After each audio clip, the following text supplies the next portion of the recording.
Não menospreze o pouco que Deus deixou aí. Não menospreze, não se assuste com o que o diabo está fazendo, porque o que ele está fazendo já está morto. Se você tem um pouco aí, continue, levanta a tua mão e fala: Senhor, eu vou usar o meu pouco. Diz assim a palavra sagrada do Senhor, Evangelho de Mateus, capítulo 17, versículo 14. Quando chegaram onde estava a multidão, um homem aproximou-se de Jesus, ajoelhou-se diante dele e disse: Senhor, tem misericórdia do meu filho? Ele tem ataques e está sofrendo muito. Muitas vezes cai no fogo ou na água. Eu o trouxe aos teus discípulos, mas eles não puderam curá-lo. Respondeu Jesus: ó geração incrédula e perversa, até quando estarei com vocês? Até quando terei que suportá-los? Tragam-me o menino. Jesus repreendeu o demônio e este saiu do menino, e desde aquele momento ele ficou curado. Então os discípulos aproximaram-se de Jesus e em particular perguntaram: por quê? Por quê? Por que não conseguimos expulsá-lo? E ele respondeu: porque a fé que vocês têm é pequena. Eu lhes asseguro que se vocês tiverem fé do tamanho de um grão de mostarda, poderão dizer a este monte: vá para lá, e ele irá. Nada lhe será impossível. Você veio aqui para receber uma palavra, não veio? Você veio aqui para sair daqui diferente de como chegou. Pois Deus vai falar com você, vai falar comigo, vai falar com a gente. Essa palavra é viva. Feche os seus olhos e com toda a tua intensidade peça para o Senhor falar com você. Peça para o Senhor renovar tuas forças nessa palavra. Peça para o Senhor abrir seus olhos. Peça para o Senhor renovar seu espírito. Peça para o Senhor tirar de você toda decisão equivocada. Oh Espírito Santo, seja os que estão aqui presentes, os que estão online, nós pedimos a tua presença agora. Fala conosco, Senhor. Eis aqui a tua palavra. Eis aqui a tua voz que liberta, transforma, cura. E nós só te pedimos algo, Senhor: fala conosco, transforma-nos no teu poder, transforma-nos na tua graça. Oh, é o que eu te peço em nome de Jesus. Eu quero começar esse sermão dizendo que absolutamente nada é impossível para Deus. Então eu quero que você olhe para o sermão e fale assim: então pare de andar como criança assustada. Se nada é impossível para Deus, então está na hora de parar de andar como criança assustada. É ou não é? Está na hora, porque é incompatível. Esse texto começa com o final de um trauma. O trauma na vida de um garotinho que passou toda a sua existência sob o controle de um espírito demoníaco. Se hoje é difícil entender perturbações mentais e espirituais, imagine naquela época. Hoje a ciência tenta entender o que é esquizofrenia, distúrbios mentais, e aquilo que não é espiritual. Mas naquela época, esse menino, o que ele tinha era muito pior do que esquizofrenia. Era muito pior do que um distúrbio psicológico. Ele tinha um espírito maligno morando nele, que o fazia cair o tempo todo. Assim que a Bíblia diz. Se tinha uma fogueira, o pai tinha que agarrar o menino, porque o espírito manifestava, e o garotinho saía correndo em direção ao fogo. Se tinha água, um mar, um riacho, uma lagoa, o pai tinha que agarrar o menino, porque o espírito tentava o tempo todo ceifar a vida do garoto. Não era só o garoto que sofria, Era um inferno na vida da família, porque eu imagino que um pai e uma mãe de um menino com esse tipo de espírito sobre ele, não tem paz, não tem como dormir, ao ponto de que esse pai está totalmente desesperado, e o pai fica sabendo que Jesus está naquele lugar, Jesus está com os seus discípulos, então ele sai desesperado atrás de Jesus. Mas Jesus subiu o Monte Tabor. Jesus agora está tendo o momento da sua transfiguração. Ele leva com ele 3 discípulos: Pedro, Tiago e João. E deixa 9 no pé da montanha. Então quando o pai do menino endemoniado chega, Jesus não está ali embaixo. Jesus está lá em cima no monte, passando pela transfiguração, e o pai está lá conversando com os discípulos, pedindo ajuda. Eu não sei se você consegue entender a profundidade desse texto, porque só realmente quem já passou por um desespero, está no limite, sabe o que é isso. Sabe quando você está no fim mesmo, você fala assim: olha, eu não aguento mais morar nessa casa do jeito que ela está, eu não aguento mais ter essa família, eu não aguento mais, eu amo meu filho, mas não está dando mais para viver com esse menino do jeito que está, é o dia inteiro caindo, é o dia inteiro tendo que ficar amarrando esse menino, porque o demônio, eu não estou falando, gente, de um pedido recheado de educação, de um pedido recheado de por favor, você pode me ajudar. Eu estou falando de um pai que não tem mais o que fazer, não sabe mais para onde ir, de um pai que está com o seu plug mental totalmente destruído, e ele não suporta mais aquela situação, e ele está falando para os discípulos: por favor, façam alguma coisa, eu não aceito voltar para casa com isso, porque tem coisas que nos desesperam mesmo.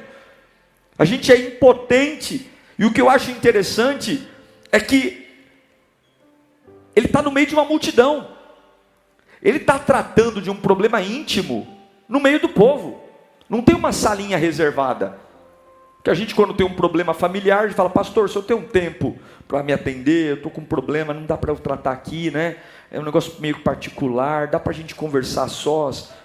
Ele não pede um gabinete, ele não marca, ele não chama os discípulos no canto, não, ele está tão destemperado, ele está tão arrasado, que ele não tem problema em gritar para todo mundo: eu não aguento mais, e aí discípulos, tem um demônio no meu filho, que joga no fogo, joga na água, é o inferno, a minha vida é um inferno. É um pai que não aguenta mais, e o que eu acho lindo, é que ele tem clareza. Só que o que acontece? Os discípulos não conseguem expulsar o demônio do menino. Aí Jesus desce, depois de um momento único, ele desce, e quando ele desce está uma bagunça ali no pé do monte. Os 9 discípulos com cara de paisagem, tudo constrangido, porque oraram e o demônio não saiu. O pai do menino continua desesperado, porque o problema está ali, a multidão sem entender alguma coisa, porque como é que é? Discípulo de Jesus e não consegue fazer o que Jesus faz. E aí Jesus pergunta de novo o que aconteceu. E o que eu acho lindo é que esse pai, ele explica de novo para Jesus o que ele já tinha explicado para os discípulos. Porque nós temos um grave defeito quando nós olhamos para a nossa vida, e algumas vezes as coisas são tão difíceis que dá preguiça de explicar. Quem já passou por isso? Eu já passei. Aí a gente fala assim: como é que você está? O que você está vivendo? Ah, é muito complicado. A gente resume tudo à palavra complicado. É muito complicado. Ora por mim, irmão, é muito difícil. Só ora por mim, é muito complicado. Olha, é assustador o que eu estou vivendo, mas eu não consigo te expressar. O que eu acho lindo é que esse pai, quando Jesus pergunta o que está acontecendo, ele explica, ele fala. E eu quero dizer a primeira coisa para você: quando você quer que Jesus faça um milagre na sua vida, não vem com esse lance de é complicado. Não vem com esse lance de que é difícil. Não vem com essa conversa de que é muita coisa. Não, você tem que abrir essa boca e dizer o que está acontecendo. Orações respondidas são orações vocacionadas. Orações respondidas são orações dirigidas. E aí Jesus ouve o pedido do pai do menino e cura o menino. O menino é transformado. O menino é restaurado completamente. E vão embora para casa. Porque é assim que Jesus faz. Mas agora tem um problema. Qual é o problema? Os 9 discípulos que oraram pelo menino e não conseguiram curar o menino, tem uma pulguinha atrás da orelha.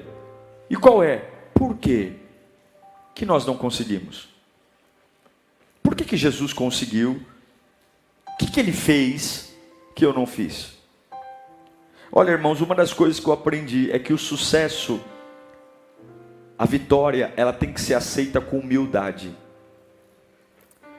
Mas as falhas devem gerar perguntas. Eles erraram em alguma coisa, mas eles acertaram em não jogar o erro para debaixo do tapete. E ir até Jesus e perguntar, aonde foi que nós erramos? Por que nós oramos e não aconteceu nada? E algumas vezes, a gente precisa perguntar para Jesus, por que as coisas não estão funcionando? Algumas vezes, a gente precisa ir até Jesus e dizer, o que aconteceu? Por que eu orei e não deu certo? Por que eu clamei e não senti?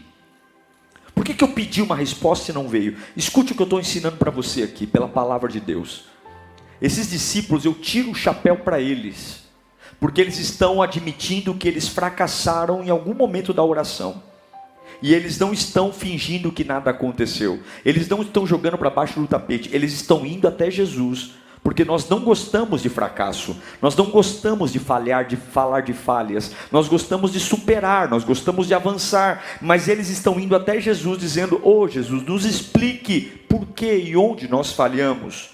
Se você quer ter uma vida diferente, você não pode ignorar os seus fracassos. Você não pode ignorar as coisas que você não fez bem.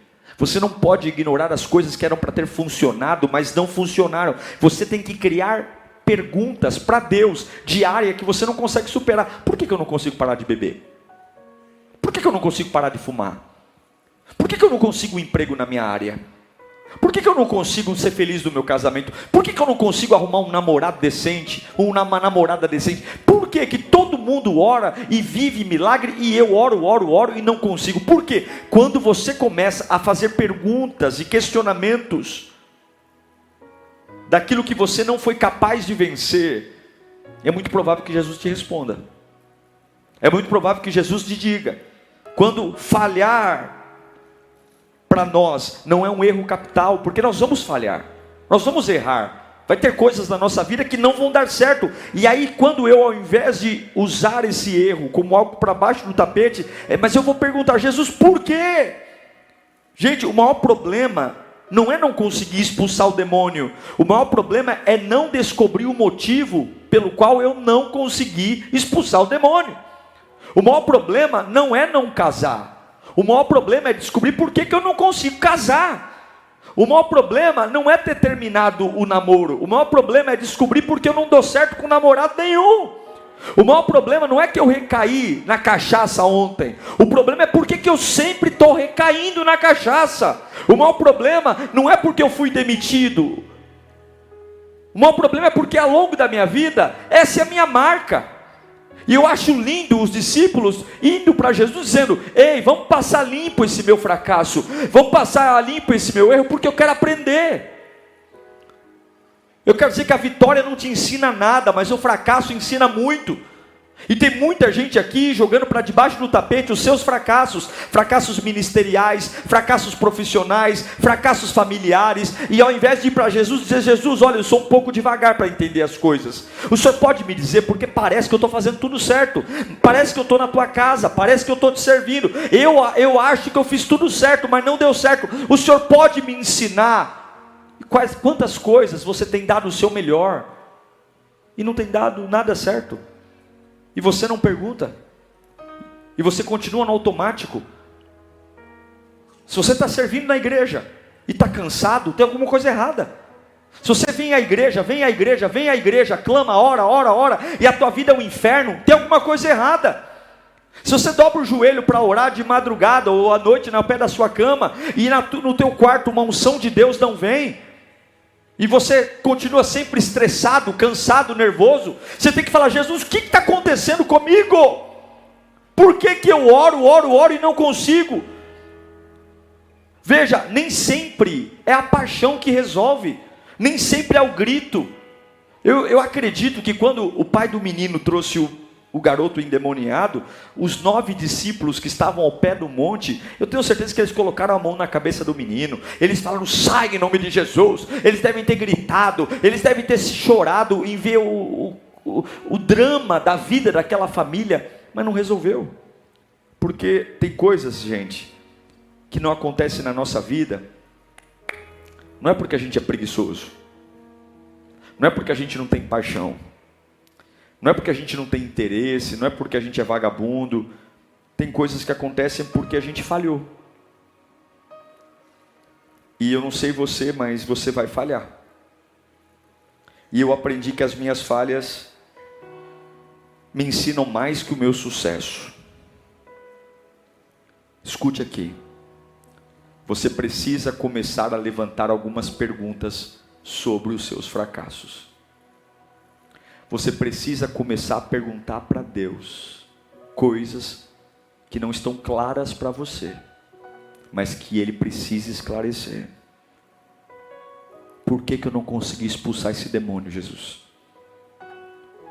Pare de fazer cara de paisagem, para de fingir que nada aconteceu e comece a cavucar a razão de você estar buscando um Deus vivo e ainda estar morto. A razão de você estar cantando aqui dentro dessa igreja, e quando você chega na sua casa, você não consegue ser um cristão. Você tem que fazer perguntas, e quando eles perguntam, Jesus responde. E qual é a resposta de Jesus? A resposta foi que a falha deles foi no mundo espiritual. Havia uma paixão correta, havia um ânimo, eles oraram, eles clamaram, mas eles falharam no mundo espiritual. Não havia uma visão correta, não havia uma perspectiva correta. E aí Jesus dá uma aula, e essa aula que eu quero reproduzir aqui. Jesus dá uma aula para eles, explicando o porquê eles falharam e onde eles falharam. E Jesus usa uma metáfora. Lembro vocês que Jesus está em cima do Monte Tabor, onde ele teve a transfiguração. Então na frente deles tem o quê? O que tem na frente deles? Um monte. Jesus está no pé do monte, e Jesus vai explicar para eles por que eles falharam. Na frente deles tem um monte, e Jesus conta uma metáfora. Ele olha para aquela montanha enorme, o Monte Tabor, e ele diz o seguinte: olha, vocês sabem o que é um grão de mostarda? É a menor semente que tem. Se você coloca uma semente de grão de mostarda na mão, é capaz dela cair no chão entre seus dedos. Ele pega a semente mais minúscula, a menor de todas, que é pequenininha, e ele compara essa semente com uma montanha gigantesca, que está ali na frente deles. Lembre-se, Jesus acabou de descer da montanha, há uma montanha bem na frente deles, e aí Jesus vai dizer que essa montanha, que está encobrindo paisagens, pode ser removida pelo poder de uma semente do tamanho de um grão de mostarda. Uau! Eles estão ali olhando para a montanha, eles estão perguntando por que eles falharam, e Jesus está dizendo: está aqui, olha essa montanha, está vendo ela? Se vocês tiverem uma semente do tamanho de um grão de mostarda, uma fé mínima, toda essa paisagem vai mudar. Essa montanha que está aqui, ela pode sair daí e vocês vão ver o Mar da Galileia. Olhe para mim. Eu quero falar desta montanha que está bem na sua frente hoje. Essa montanha que está bem na sua cara. Jesus manda você olhar para essa montanha e perceber que ela está aí, mas também olhar para uma pequena semente, que é pequena mesmo, a menor possível. Tão pequena pequena que muitas vezes é quase difícil segurar na mão essa semente, que pode cair pela rachadura dos dedos. É tão pequena que quase não se vê, se mistura a cor da pele. O que Jesus está dizendo é que se a minha fé for do tamanho de uma semente pequenininha, escuta isso, ela tem o poder de movimentar uma montanha gigantesca e sair da minha frente e mudar completamente a paisagem do que eu estou falando.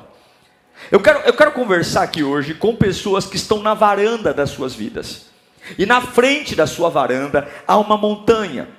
E você quer ver o mar, você quer ver o rio, você quer ver a paisagem, mas na frente da sua varanda há uma montanha gigantesca. E nessa varanda há uma potência, porque a montanha é potente, a montanha é grandiosa, a montanha é imponente, a montanha é alta, e a montanha é tão grande que ela bloqueia a visão do que está atrás dela. Ela basicamente se torna o centro das atenções, porque tudo para onde eu olho eu vejo montanha, é montanha, é montanha.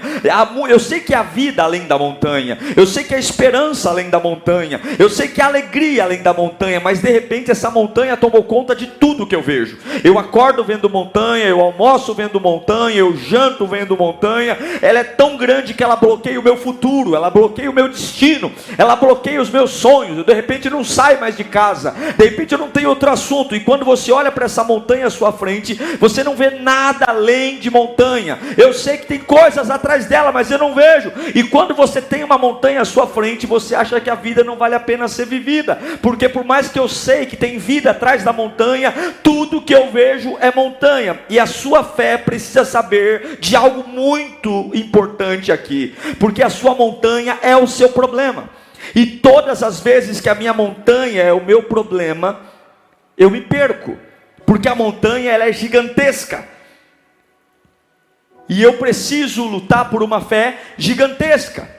Porque se eu tenho um problema gigantesco, eu preciso de uma oração gigantesca, eu preciso de uma igreja gigantesca, eu preciso de um pastor que pregue uma mensagem gigantesca, porque desde criança eu aprendi que heróis precisam ter forças equivalentes. Eu aprendi que no reino da guerra a luta é proporcional. No boxe as lutas são travadas por peso. Eu coloco os pesos pesados para lutarem entre pesos pesados. É peso-pena. Por quê? É errado colocar lutadores de peso diferente para lutar entre si.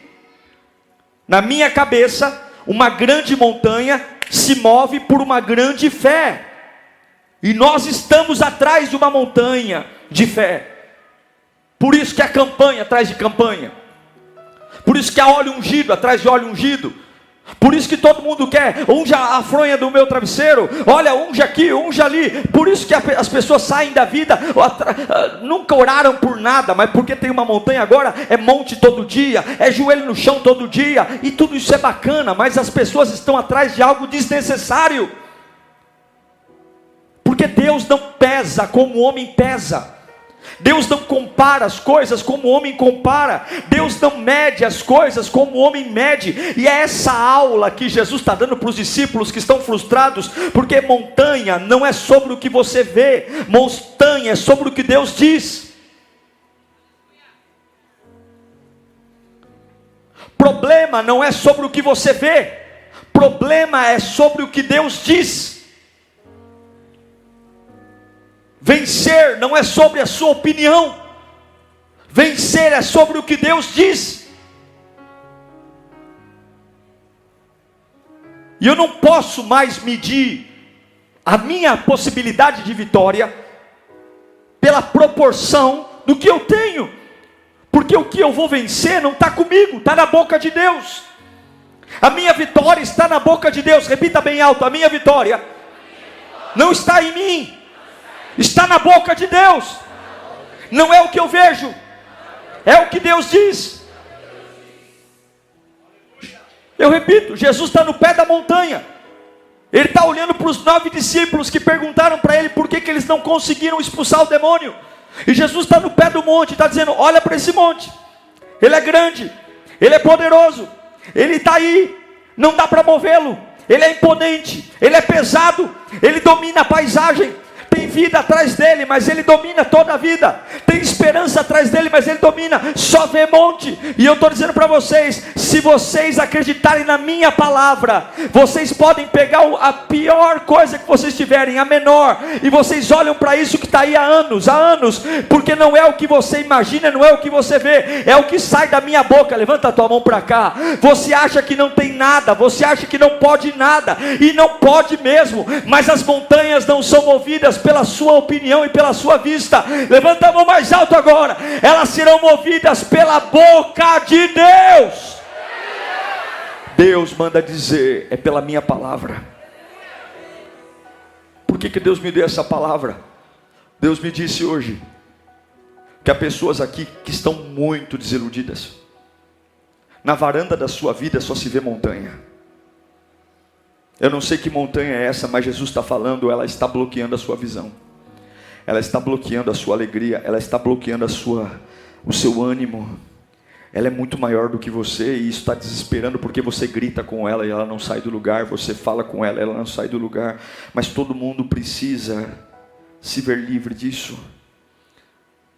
Como seria bom se essa montanha fosse embora. Como seria bom se ela sumisse da minha vida. Como seria bom se ela desaparecesse.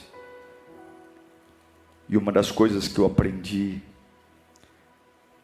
é que se você gritar contra a parede fica lá.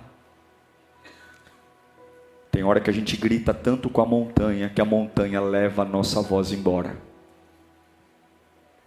Tem hora que a gente grita tanto com a montanha, que o nosso ânimo vai embora. Porque a gente grita, briga. É como os discípulos colocando a mão na cabeça do menino endemoniado. Sai! Sai! Não saiu. Você vai pensar que muitas vezes porque a montanha não sai, então é melhor eu morrer. Quantas pessoas se suicidaram porque a montanha não saiu? Ela é enorme. E não há perspectiva. Oh, Deus está falando com gente aqui. Mas alguém está gritando. O que Jesus está dizendo? Ei, meninos, o nível da montanha é alto, mas no nível que vocês estão, há milagre. Vocês são pequenininhos, vocês são baixinhos, vocês são poucos, pequenininhos. Mas pega a semente, não desvalorize a semente, porque a montanha, ela é grande, ela é imponente, mas a montanha não cresce mais. A montanha já está no máximo dela. A montanha não tem o que fazer, montanha não gera montanha. Mas pega esse negócio pequenininho que eu coloquei, porque eu vou ensinar uma coisa para vocês, escute isso. Todas as vezes que você tiver uma batalha, lembre-se disso. Reino de Deus não é um reino de proporções. Para mover uma montanha, você não precisa ter uma fé do tamanho de uma montanha. Para mover uma montanha, você pode ter uma fé pequena. Desde que essa fé funcione, desde que essa fé trabalhe, desde que essa fé esteja alinhada com o Deus da vida. Para vencer grandes desafios, você não precisa ter uma oração imponente. Você não precisa ser uma autoridade de teologia, mas aquilo que sobrou nas tuas mãos, se você colocar diante da voz de Deus, montanhas sairão, porque não é o que parece, não é na mesma proporção. Eu não sei se você está entendendo, mas Jesus está dizendo para eles, se vocês usarem uma semente pequena, ela não tem nada, ela é minúscula, mas se ela estiver diante da minha voz, você vai olhar para aquilo que é gigantesco, para aquilo que é impossível, para aquilo que é grande, e isso vai se movimentar, e você vai voltar a ter a vista do horizonte, você vai voltar a ter a vista da paisagem, porque uma semente de mostarda, diferente da montanha, ela é pequena, ela é minúscula, mas a semente pode o que a montanha não pode. A semente pode gerar vida, a semente pode multiplicar, a semente pode crescer, a semente pode forrar uma montanha inteira de ervas. A semente tem vida, a montanha é morta, morta. E eu quero que você entenda, diante dos homens você é pequeno, diante das pessoas você não tem nada. Essa doença é muito maior que você, esse desemprego é muito maior que você. E aí todo mundo está dizendo: ei rapaz, corra, faça cursos. E todo mundo está dizendo: busque uma fé do tamanho do teu problema, faça campanha. E você está indo em 4, 5 igrejas ao mesmo tempo, e você acorda, põe um copo de água em cima da TV, e você sai agora. Não, você viu outros escritórios fazendo e ganhando dinheiro, e agora há uma pressão. Eu estou ficando para trás. Por quê? Porque para vencer eu tenho que crescer, eu tenho que estudar. Não come, não dorme, não faz mais nada, está adoecendo, úlcera no estômago, dor de cabeça, porque eu preciso encontrar uma fé do tamanho de uma montanha, para mover uma montanha. E Jesus está dizendo: não, o que eu dei para você é vivo. O que eu dei para vocês os homens banalizam, o que eu dei para você parece nada, o que eu dei para você não é nada diante de uma montanha. Mas a montanha está morta, a montanha não multiplica, a montanha não tem o que fazer, não tem o que crescer. Mas o que eu dei para você é pequeno, cabe entre as rugas da mão. Mas se estiver diante da minha palavra, tenha uma certeza: o que eu te dei está vivo, o que eu te dei multiplica, o que eu te dei cresce, o que eu te dei desenvolve, o que eu te dei tem autoridade, o que eu te dei tem poder, o que eu te dei tem autonomia, o que eu te dei pode fazer no nível que você está, olhar para coisas que estão acima do seu nível e na autoridade do meu nome. Porque não é o que você vê, é o que eu falo. Não é o que você vê, é o que eu falo. Se eu estou mandando você falar, pode falar. Montanhas vão sair, levanta a mão para cá. Uma nova paisagem vai entrar na sua varanda, uma nova paisagem vai entrar na sua casa. Eu me lembro quando eu comprei o meu apartamento aqui em Itaquera.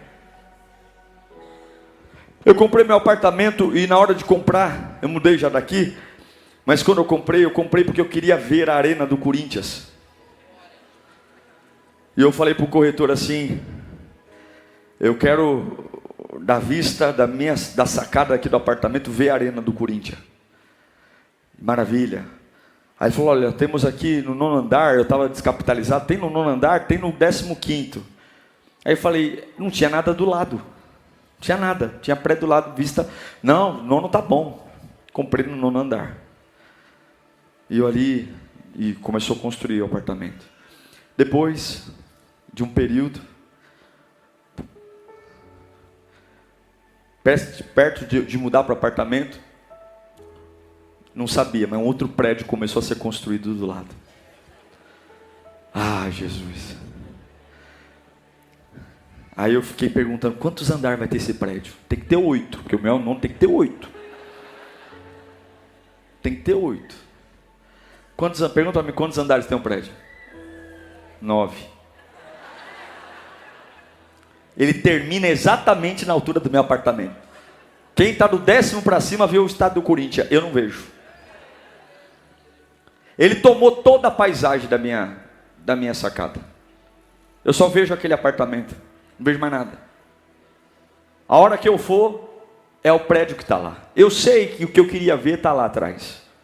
Eu sei que o que me inspirou a comprar aquele apartamento daquele lado está lá. Mas tem algo entre nós. Tem algo. É mais ou menos isso que Jesus está ensinando. A montanha sempre vai estar entre algo. E muitas vezes o que está entre você e o que você queria é grande.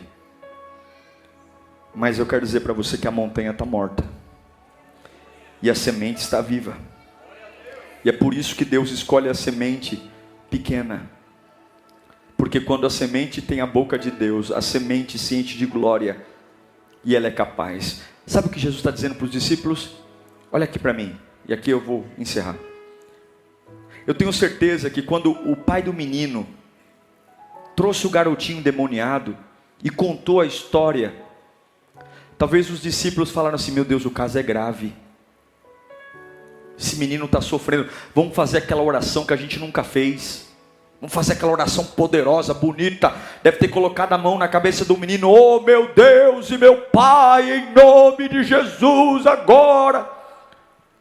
Talvez ele fez aquela oração pomposa, aquela oração bonita, aquela oração teatral, aquela oração que arrancou lágrima das pessoas, mas não foi uma oração sincera.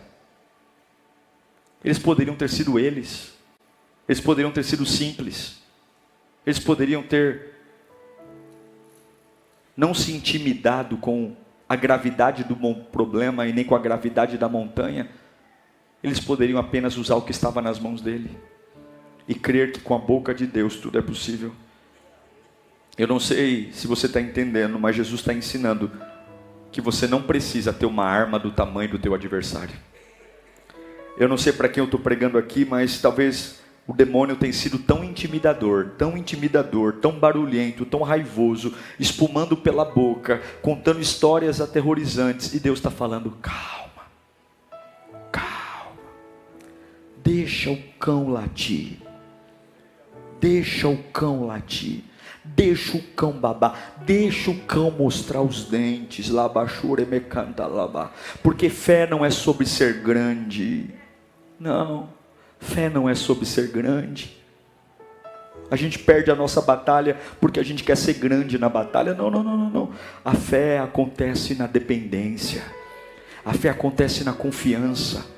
Eu posso ser pequeno, não tem problema. Eu posso estar em minoria, não tem problema. Eu posso ser o pequeno Davi, não tem problema. Eu posso não ser ouvido pela maioria, não tem problema. Eu posso ver a montanha e dizer claramente ela é maior do que eu, claramente é mais difícil do que eu, claramente. Mas às vezes eu só preciso entender que na minha pequenez a voz de Deus muda tudo, a voz de Deus faz tudo. E eu vou voltar, eu vou imaginar, porque eu vou ver a vista atrás dessa montanha. Deus manda dizer a pessoas aqui que há tempos têm tentado entender o que está atrás das montanhas, como é a vida sem essa situação, como é a vida, como será o meu casamento quando isso sair da minha casa, como será o meu trabalho, como será o meu escritório. Será que você consegue imaginar o que está atrás dessa montanha? Nós somos treinados para entender que as guerras são equivalentes, e eu vou dizer para você, todas as batalhas que você for enfrentar serão maiores do que você, mas não é o que você vê, é o que Deus fala.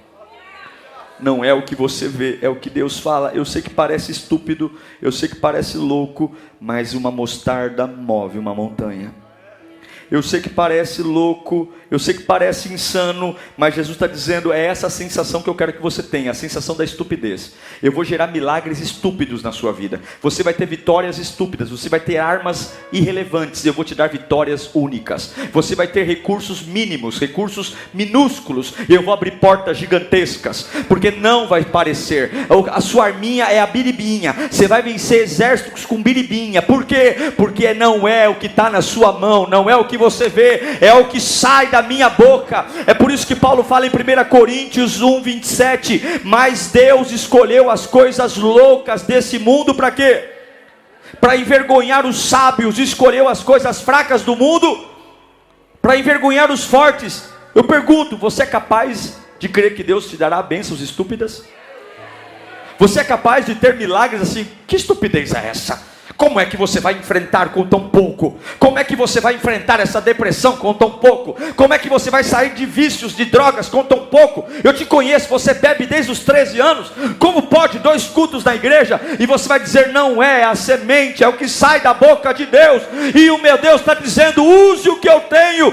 Deus vai te tirar daí. Acredite ou não, vai ser um processo maluco, vai ser um processo insano, vai ser um processo complicado, porque você não tem o que é possível para vencer isso. Você não tem apoio suficiente, você não tem capacidade suficiente, você não está com a maioria, você não tem todas as respostas, você não tem toda a experiência. É uma montanha versus uma mostarda, um grão de mostarda, é um massacre para todo mundo. É impossível, é estupidez tocar nesse assunto. Cala a sua boca, vive a sua vida, não fala sobre isso, aceita a montanha. E eis que vem uma voz na contramão hoje, dizendo, não é o que você vê, não é o que estão dizendo, é o que sai da minha boca. E hoje eu estou dizendo para você, não vai ser equivalente, porque aquilo que é pouco na tua mão, esse pouco de vida, esse pouco de oração, esse pouco de fidelidade a Deus, esse pouco de oferta, esse pouco de dízimo, esse pouco de voluntariado, esse pouco de fidelidade,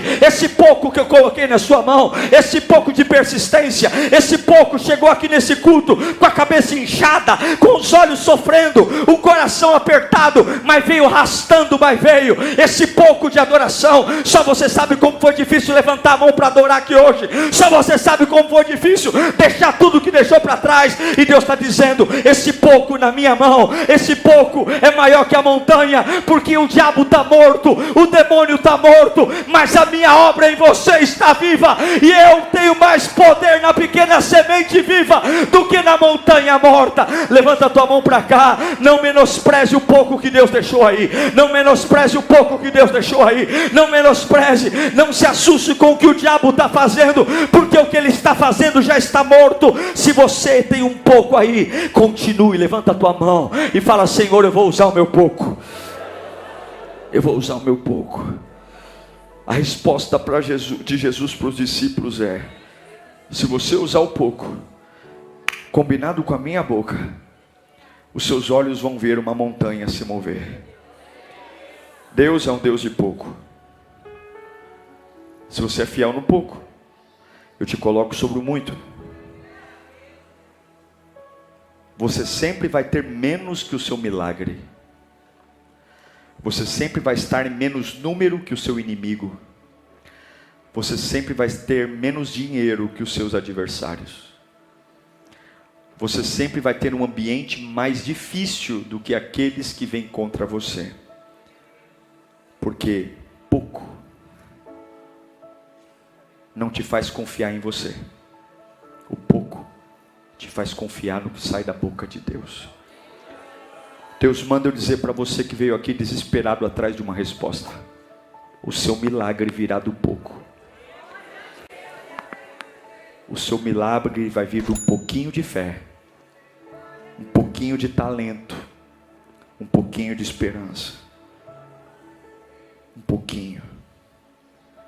Lembra de como tudo aconteceu? Um Deus grande veio à terra como um pouquinho de carne. Entra no ventre de uma virgem, e um pouquinho de carne é colocado numa estrebaria, numa manjedoura, lugar que os animais comem. Esse pouquinho, esse homenzinho, cresceu. E esse homenzinho foi para uma pequena cruz.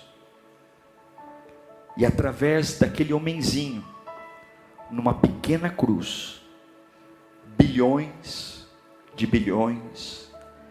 de seres humanos puderam ser resgatados.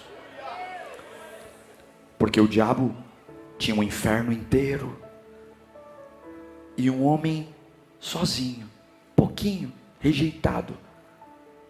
Mas o diabo está morto e Jesus está vivo. A montanha é grande, mas ela está morta. O seu pouquinho é quase nada, mas ele está vivo. Ele não deitou na manjedoura adulto. Ele não deitou como homem. Ele deitou como um bebê. E quando ele cresceu, ele já resgatou mais de 8 bilhões de pessoas. Não é o que você vê, é sobre o que sai da boca de Deus. E eu sei que tem pessoas aqui que talvez estejam dizendo: o meu caso é difícil, pastor. Ou talvez você está como eu, que comprou um apartamento e alguma coisa cresce entre o que você queria ver e o seu apartamento. E Jesus está dizendo: não precisa ser um super-homem. Pega o seu pouco, coloca nas minhas mãos. Eu quero que você feche os seus olhos agora. Todos nós temos um pouco aqui. E todos nós temos uma montanha. Lembra que eu falei dos discípulos? Por que Jesus ensinou isso para eles? Feche os olhos.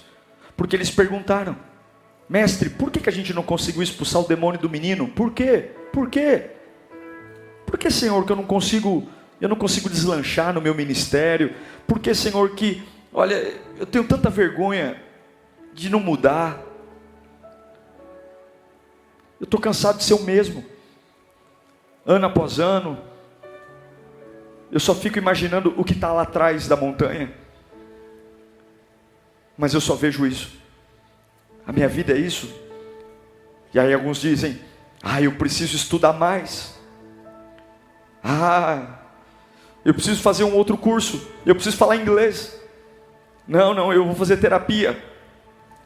Não, eu vou fazer coaching. Não, eu estou assim porque eu vou viajar. Como se estivesse dizendo: eu preciso me tornar uma pessoa maior. Porque o meu problema é tão grande que eu tenho que me capacitar para enfrentá-lo.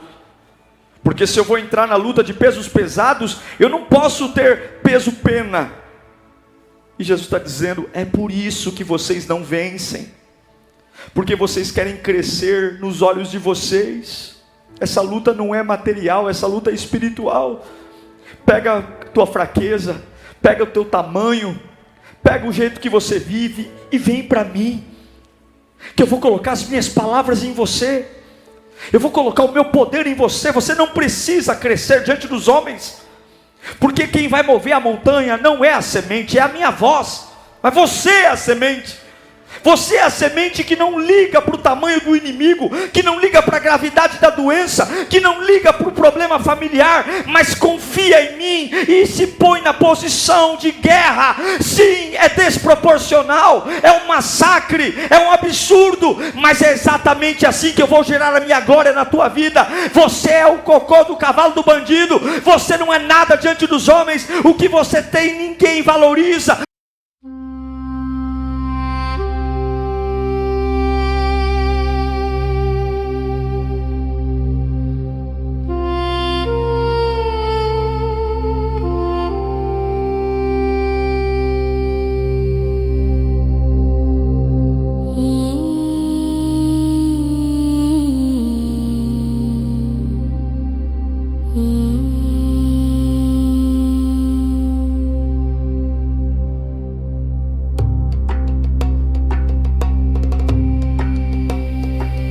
Across the dunes where secrets rest, a silent fire inside my chest. The night wind hums forgotten names, its breath ignites unspoken flames.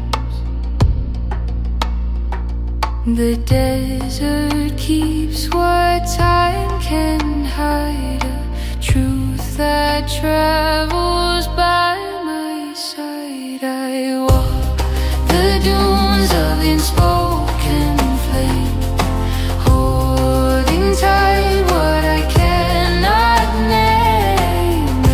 Every step where the warm winds claim a spark that never bends to shame.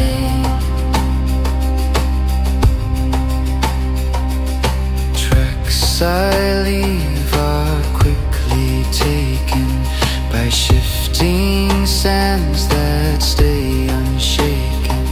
Yet in the hush of endless miles, a hidden warmth quietly smiles. Some fires burn without a blaze, they light the heart in subtle ways. I walk the dunes of unspoken flame, holding tight what I cannot name. Every step where the warm winds claim a spark that never bends to shame.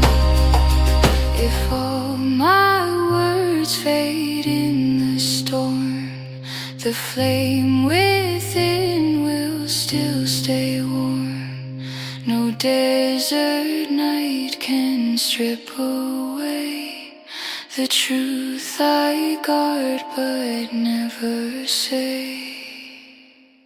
I walk the dunes of the unspoken flame, unseen but never lost to blame. Through shifting sands I still proclaim my silent fire.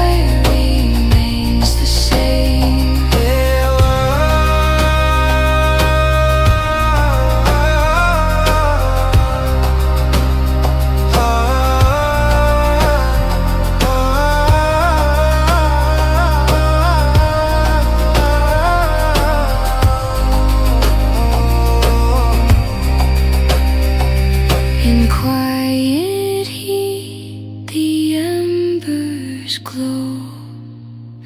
A promise